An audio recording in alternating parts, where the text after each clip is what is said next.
Hello and welcome to episode 20 of my trip down memory lane back to the Pacific Crest Trail and to my Thru-hike exactly 10 years ago. In the last episode we arrived at Big Lake Youth Camp and I talked about that quite a bit. It has remained very close to my heart, and as I said, we took a 0 day there, and then on the next day, basically the third day of our stay there, we hit the trail again. So, and yep, there it is, the mega milestone. It's just past Big Lake Youth Camp, the 2,000 mile marker. Really crazy. So when I was there, I really thought, wow, 2,000 miles. That's so much. You always have in your head that the PCT is 2,000 something miles long. And that means when you reach the 2,000, there are only a few miles left, like 650, which is still a lot. But it's just a crazy feeling to see this 2,000 mile marker. And I can remember sitting there, and it was a relatively unspectacular spot in the middle of a burn zone. And I pondered a bit about how crazy it is to actually be there. But I didn't really enjoy it because I kept thinking about how we got to know at Big Lake Youth Camp, where we had internet and did a bit of research. And that's where I first heard the phrase, State Washington is on fire. Meaning the entire state of Washington was burning.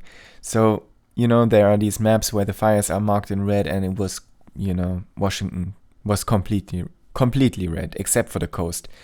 And that worried me a lot because I really wanted to finish the trail, of course. And yeah, at the time we were there, it was no longer possible to reach the northern terminus because the trail was closed. And a lot of parts of the trail before that were also closed.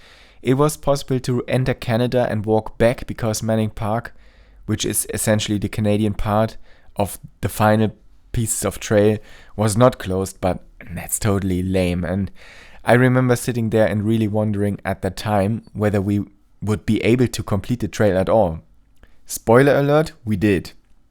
And that was because of the festival we were at in Portland, which I mentioned earlier. But we will come back to that later. In this episode, we definitely saw some great mountains. I think this is Mount Jefferson. I'm not sure about it, but, it doesn't really matter. In any case, it's a cool mountain. And it's very pointed on one side and not at all pointed on the other side, which I think was really funny. We walked around it and the mountain looked completely different from each side. And usually you have like a similar looking massive from all the sides. But this one is somehow very unusual looking. Really cool mountain. In general, there are some really great rock formations on this stretch, and most of which are also of volcanic origin, I think.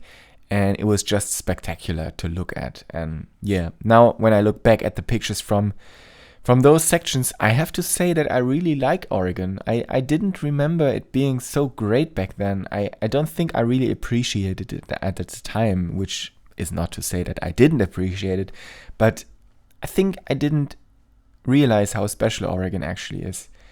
Of course, I enjoyed the views very much back then, but I think it was just, that I was already very saturated with extreme sights all the time, and that it was overshadowed by the fire situation. But looking back, I think I would really like Oregon even more if I went hike there again now. At least it looks really great in the photos. And I don't know, maybe there was so much boring stuff between these cool spots that it's why it's relatively low in my ranking. But someone here wrote, I love PCT. I don't know. What's that about? Probably done by European or what? But land art isn't very welcome in terms of leave no trace principles. But yeah, I photographed it anyway, and I thought it was kind of cool back then. Now, I kind of do look different on the subject, but I'm still torn between liking it and following leave no trace. I never do it, but I think it's a cool thing to see sometimes. Here you can definitely see a classic Oregon trail piece. There was a lot of the road was very pleasant to walk compared to everything we have done before and everything that was still to come, especially in Washington. It was very nice that we could just, we didn't start walking until around noon or 12:30 sometimes. And we still managed to cover our 18, 20, 22 miles because it was such easy trail. Except here, I remember this very well. This was the hardest ford on the entire trail for us. I think this river is called Chocolate River or Cocoa River or something like that. I think, well, it doesn't look that difficult, but it was very, very cold and very deep. And it came to above the knees and the current was incredibly strong. This looks like a long exposure shot, but it wasn't. It was just a picture from my normal back then pretty good, but now pretty bad camera. And it was just because it didn't have a super fast shutter speed, but it turned out to look like one of those stylish long exposure shots. But that's just because the current was so strong. And I remember very well that I did struggle there, so there's this stick that was stuck in there, which marked the spot where it was easiest to ford. But it still was a challenge. And I remember very well that it wasn't easy. And I mean, I had forded rivers before in Norway, in Iceland. Well, Iceland was actually after it. But all these fords were easier than this one. And, we were there in a low snow year. So all of our fords were quite easy. And I believe in a high snow year, the fords are really on a different level. But we were lucky. And this ford was really tough though. But we managed to do it anyway. Here's another mountain, just like the one here. As I said, I don't know what all the mountains are called. I don't remember. But I do know that every time I saw a new mountain, I thought, wow, that's even more amazing than the last one. And even though, of course, they all look a bit similar and they are all equally spectacular, but then I hiked towards a new mountain with amazement in my eyes, and I took a picture, and then I hiked another 100 meters further and thought, wow, here's an even better spot for a picture. And I took another picture. And that's definitely what Oregon was all about for me. There were incredibly beautiful individual mountains that stood out in the landscape spectacularly and simply, showing off a little. That's one way to describe it. They are kind of showing off how awesome they are. And there it is again. Well, as I said, I couldn't stop taking pictures of these spectacular mountains. It was always a bit hazy. I think it's all the smoke, which is why I never had a crystal clear picture of the mountains like you see on postcards or something, where you have the mountain against the bright blue sky. I never experienced that in Oregon, unfortunately. It was always smoky. And we were at an altitude, luckily, where we couldn't really smell the smoke anymore, but of course we always saw it. And that's a bit of a shame. If I were to run the trail again, I would hope to have Oregon smoke-free. The rest, I wouldn't be too upset if I had to skip a section because I've already done it. But I would really like to experience Oregon in glorious weather without the smoke, so that I can enjoy these sights even more. Another thing that you can see here is that autumn is arriving. The leaves are turning red. And there's still a little green left, but they're already quite red, and that was a bit of a wake-up call. So, hey, we need to get going now. It's the season is about to be over. And as I said, we had planned our schedule quite well in terms of when we wanted to be in Cascade Locks because of the festival in Portland that we attended. But nature has now made us aware that autumn is approaching, and then we walked with big steps towards Timberline Lodge. Timberline Lodge, a very well-known lodge, as the name suggests. Famous from the movie The Shining with Jack Nicholson. The movie where he goes berserk in the hotel and hammers through the door with an axe.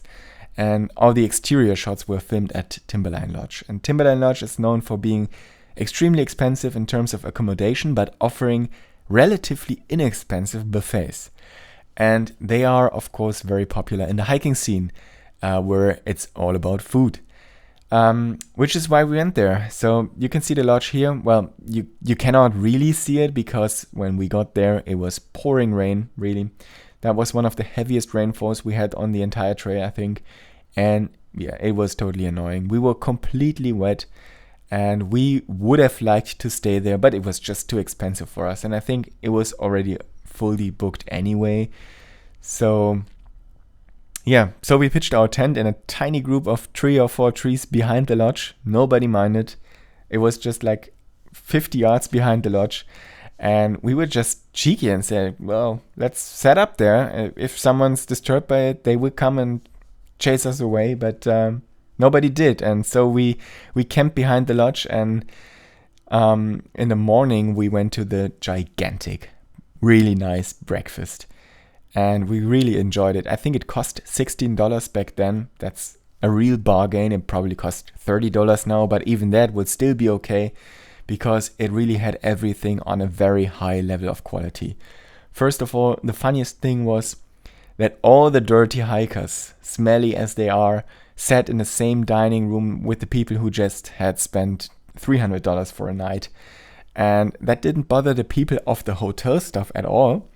Each table had its own personal waiter, which I find absurd because it was a buffet, but he was only responsible for clearing the dishes and bringing drinks.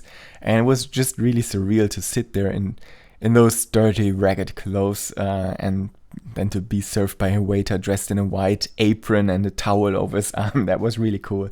And the food itself, it was just perfect. There was all kinds of fresh pastries.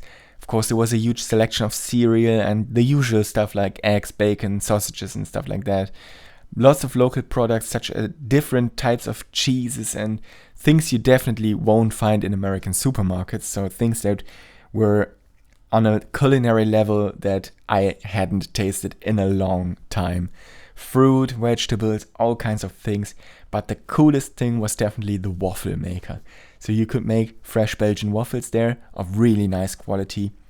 And then there were like 30 toppings or something like that to go with them. And we really, really enjoyed ourselves. And it was totally awesome. I would do this every time again I am at Timberline Lodge. I still think back to this buffet quite often because it was just one of the best breakfasts I ever had in my entire life. Yeah, and after that we kind of rolled into this hall completely stuffed with food, and it was kind of, I don't know, this hall is, I think there's also a ski resort, and I guess it's just a lounge area for skiers because it wasn't used at that time. And that's where we spread out all our stuff and dried it. Even our sleeping bags, sleeping pads were completely wet. And yeah, we also meet some friends there again. In January, we met up with a lot of friends on this stage. People we hadn't seen in 1,500 miles in some cases, which was really crazy. Somehow it turned into a melting pot where everyone meet up again. And that was really wonderful. Yeah, we spent quite a long time there before we hiked out again. There could have been a spectacular view of Mount Hilt, right? Behind the lodge, but unfortunately we were denied that. We didn't see the mountain because it was always raining. And yeah, so we just waited it out there, and I found some new shoes in the hiker box, and at some point we moved out again. But we'll get to that in the next episode. And until then, as always, feel free to subscribe to the channel and like the video if you enjoyed it. Otherwise, we see each other in the next video. Ciao!